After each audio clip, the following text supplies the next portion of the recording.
Hello everyone and welcome to academic English YouTube channel. हम अपनी English grammar की series को आगे बढ़ाते हैं और आज का जो हमारा टॉपिक है वो है मूड। अब ये मूड क्या है? मूड और वर्ब हम दोनों एक दूसरे के पैरेलल ले सकते हैं। वर्ब क्या बताती है? वर्ब बताती है कि कोई जो काम है वो किस टेंस यानी किस काल में हो रहा है, यानी हमें टाइम के बारे में बताती है। और दूसरा, क्या एक्शन हो रहा है उसके बारे में बताती है वर्ब। लेकिन जब मूड की बात करते हैं तो मूड हमें उसी वर्ब के मैनर के बारे में या मोड ऑफ एक्शन के बारे में बताता है। मोड ऑफ एक्शन, एक्शन क्या होता है? वर्ब ही तो होता है, लेकिन डिफरेंस क्या है वर्ब में और मूड में?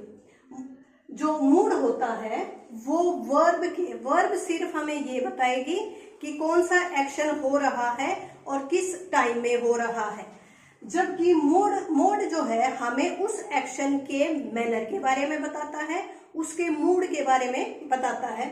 जैसे यहाँ पर आप कहोगे कि राइट वर्ब है, रोट वर्ब है, राइट यहाँ पर हर जगह वर्ब है, लेकिन मैं आपसे ये नहीं पूछ रही कि वर्ब कौन सी है। यहाँ पर मैं ये बात हो रही है कि जो मूड के बारे में हम डिस्कस कर रहे हैं कि मूड क्या होता है। मूड वर्ब ही होती है, लेकिन मूड बताता है कि उस जो भी सेंटेंस है उसमें पूछने का, उसमें बात करने का, उसमें जो भी बात कही गई है, जो स्टेटमेंट दी गई है वो क्यों दी गई है, उसका मूड क्या है। क्या वो प्रश्न पूछ रहा है, क्या वो कोई आदेश दे रहा है, या कोई अजम्पशन कर रहा है।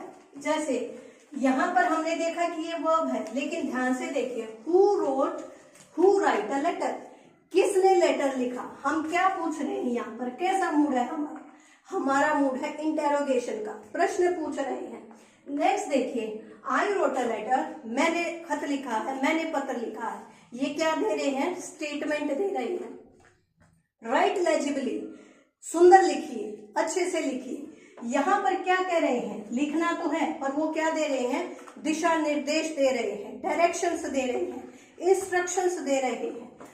If I were you I would not write a letter, assuming है, अगर मैं तुम्हारी जगह होता तो मैं ये लेटर ना लिखता।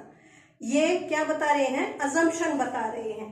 तो इस तरह से आप समझ में आया कि what is the difference between mood and verb. Verb बताता है only about time and action, और जबकि जो मूड होता है वो हमारे मैनर के बारे में बताता है, ढंग के बारे में बताता है कि हमने प्रश्न कर रहे हैं कि या कि हम स्टेटमेंट दे रहे हैं या कि हम इंस्ट्रक्शन दे रहे हैं।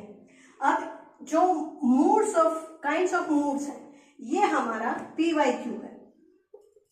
पेपर में क्वेश्चन आया हुआ था, इसी तरह के 4 मूड दे रखे थे। जो मूड्स होते हैं, काइंड ऑफ मूड, वो कितने हैं? इंडिकेटिव, इंपेरेटिव और सब्जेक्टिव। 3 तरह के मूड्स होते हैं। सेम टू सेम पेपर में यही क्वेश्चन आया था कि एक और दे रखा था यहाँ पर, पता नहीं इंटेरोगेशन या कुछ इस तरह का मूड दे रखा था, और ये पूछ रखा था कि बताइए इनमें से कौन सा जो है काइंड ऑफ मूड है। तो ये तीनों मूड है, इंडिकेटिव, इंपेरेटिव और सब्जेक्टिव। अब ये क्या होते हैं? जैसे कि नाम से ही पता चल रहा है, इंडिकेट करना, संकेत करना।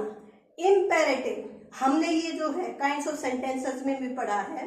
देखिए, इनमें अलग कुछ नहीं है, सिर्फ ये देखना है कि जो kind of sentences on the basis of purpose हमने पढ़े थे। कौन से पढ़े थे? सबसे पहले हमारा असर्टिव था, जिसको 2 पार्ट्स में बांटते थे हम, अफर्मेटिव में और नेगेटिव में। उसके बाद थे हमारे इंटेरोगेटिव, उसके बाद थे हमारे इंपेरेटिव, उसके बाद थे optative, and the last was exclamatory sentences. तो ये भी वही है, सिर्फ हमने क्या कर दिए, इनकी सेग्रीगेशन कर दिया है, इनको जो है अलग अलग कैटेगरीज में बांट दिया है। तो जो सबसे पहले बात करते हैं वो करते हैं इंडिकेटिव के बारे में। इंडिकेटिव मूड कौन सा होता है? जिसमें हम क्वेश्चन करते हैं। क्वेश्चन कोई भी हो सकता है, WH से या हेल्पिंग वर्ब से। जैसे आर यू वेल, क्या तुम ठीक हो? What are you doing? WH से भी, हेल्पिंग वर्ब से भी, हैज, हैव, हैड, कहीं से भी कोई भी क्वेश्चन हो, दैट मीन्स सिर्फ वो इंटेरोगेटिव होना चाहिए। Next statement, I am well, मैं इसी का जवाब दे देती हूँ, are you well, yes I am well.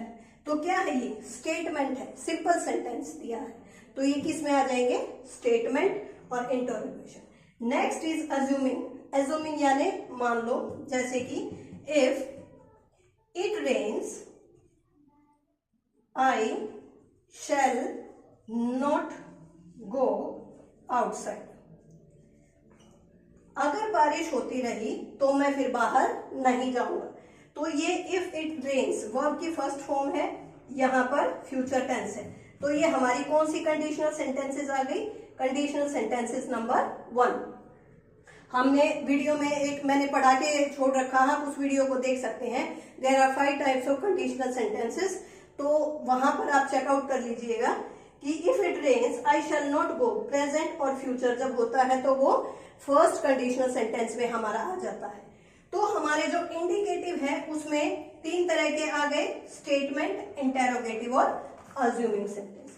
Imperative sentences कौन से होते हैं, जिनमें हम रिक्वेस्ट करते हैं, जिनमें प्रेयर करते हैं, प्रेयर जैसे पोलाइट रिक्वेस्ट होती है, उसमें सजेशंस भी दे सकते हैं, इसमें ऑर्डर भी दे सकते हैं। तो कमांड देंगे जैसे sit down, come here, bring a glass of water for me, close the window, shut the door, इस तरह से। रिक्वेस्ट करते हैं हैव मर्सी ऑन मी, हम पर दया कीजिए, रिक्वेस्ट कर रहे हैं। सजेशंस, कोई सलाह दे रहे हैं, टेक केयर ऑफ योरसेल्फ, अपना ख्याल रखिएगा। तो ये जितने भी हैं कमांड, रिक्वेस्ट और सजेशन, ये सारे किस में आ जाते हैं, हमारे इंपेरेटिव सेंटेंसेस में। एंड द लास्ट, अच्छा इंपेरेटिव सेंटेंसेस में एक और बात, ये भी हमारा पीवाईक्यू है। पीवाईक्यू में ये आया था कि कौन सा मूड ऐसा है जिसमें कि यू यानी सेकंड पर्सन जो है वो नेसेसरी होता है और उसके बिना वो टेंस बनता ही नहीं है, वो है हमारा इंपेरेटिव सेंटेंसेस। अब आप ये कहोगे कि यहाँ पर जो आपने सेंटेंसेस लिखे हैं वहां पर तो यू है ही नहीं। इस सेंटेंस की खास बात ये है कि ये जो यू होता है ये ओमिटेड होता है। ओमिटेड मतलब छुपा दिया जाता है, लेकिन छुपा हुआ होता है। जैसे मैं कहती हूँ sit down, that means I am talking to you, open the door, shut the window. मैं जब बात बता रही हूँ, जब मैं ये कह रही हूँ, मैं एक ऑर्डर दे रही हूँ, तो जाहिर सी बात है कि मेरे सामने कोई खड़ा है, मैं उसको ये बता रही हूँ। तो यहाँ पर जो है ये यू ओमिटेड होता है, लेकिन यू नेसेसरी होता है, क्योंकि इसको ही सारी की सारी बातें कही जाती हैं। ठीक, तो नेक्स्ट इज सब्जेक्टिव। सब्जेक्टिव क्या होता है, that is related to a specific subject और टॉपिक। किसी पर्टिकुलर ओकेजन के ऊपर जो कुछ कहा जाता है वो यही होता है। जैसे मान लो विश, किसी की शादी हो रखी होती है या किसी का बच्चा होता है तो हम क्या कहते हैं, मे यू लिव लॉन्ग, और साइन ऑफ एक्सक्लेमेशन। तो इसमें हम कह सकते हैं कि हमारे जो एक्सक्लेमेटरी सेंटेंसेस हैं वो इसी के अंदर आ जाते हैं, जितने भी एक्सक्लेमेटरी सेंटेंसेस हैं।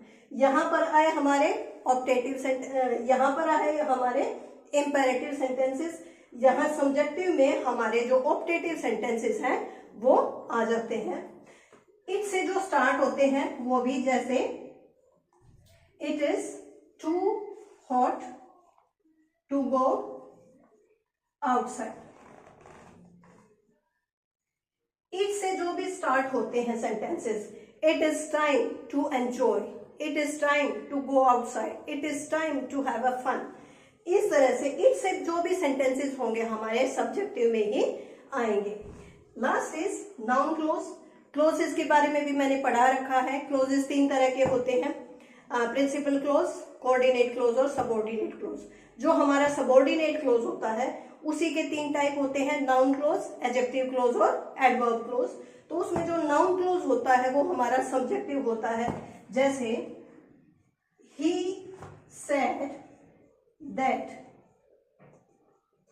You should not go outside. उसने मुझे कहा, कहा क्या, यहां से क्वेश्चन शुरू हो जाता है। और क्या का जवाब यही है कि तुम्हें बाहर नहीं जाना चाहिए। तो this is called noun close. तो मुझे उम्मीद है कि आपको ये जो मूड है और मूड के जो डिफरेंट काइंड्स है ये आपको अच्छे से समझ में आ गए होंगे। फिर भी अगर कोई क्वेरीज है तो please do let me comment in the comment section.